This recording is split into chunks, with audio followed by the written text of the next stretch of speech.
we have our story about this system and about the country around it and about how it was created.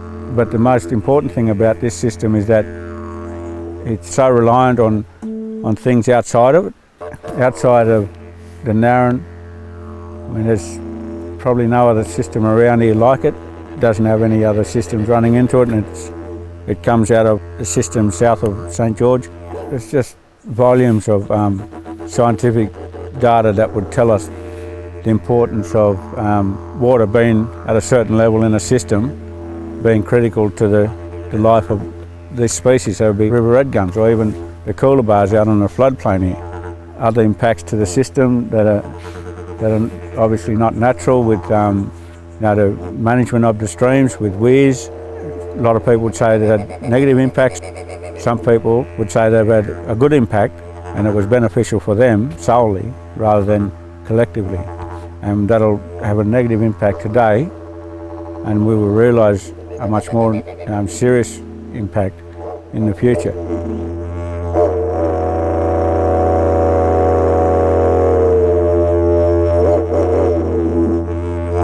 Having come out here through the worst of the drought, we've seen kangaroos just die. And then you go down to the waterhole and there'll be 15 different parrots around the waterhole, and then there'll be a koala sitting there with its baby, and everything's just so bloody hot, so bloody dry. You wonder when it's going to end. And then you look at the vegetation. You look through the trees and you can see a long way. You can see blue sky. At night you can see stars through the trees, and you wonder, is that right? And how long is that going to last?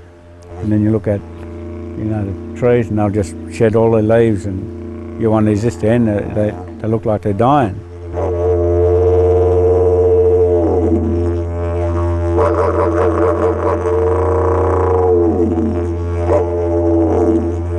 Back in 2008, people were starting to get really concerned about how far this system could go without the water that came. At that time, there was even talk that certain bird species that relied, the bigger number, relied heavily on a bird breeding event happening here at Narran Lake.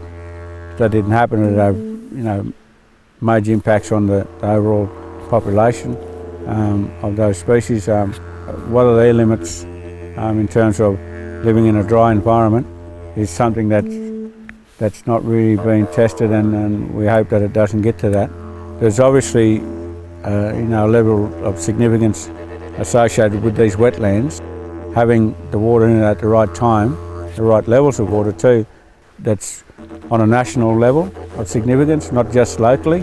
You wonder about the next drought. Is it going to be as severe? Is it going to be twice as long? And what then? Have we experienced the worst of it? And then we see today, the roadside, you'll see the Mitchell grass and the different grasses coming back. The leaves, and the trees come back. And you look through, and there's not much daylight through the trees. And these things tell you that things are all right, they're pretty good. You never get tired of it. And it never feels less the next time you come back. It's always the same. When you get people, again, with you that aren't from this country, just makes it a stronger feeling that these people appreciate it. They come all this way, and then playing in front of them is all this water and all this wildlife that you would think, no, there's nothing out here. And that's Indigenous, non-Indigenous people. Young kids we bring out here, they wonder, what are we dragging them out here for? And then when we take them out in a clearing and they see all that water, they forget about that, and then you take them home and the bus trip's quiet and everyone's peaceful,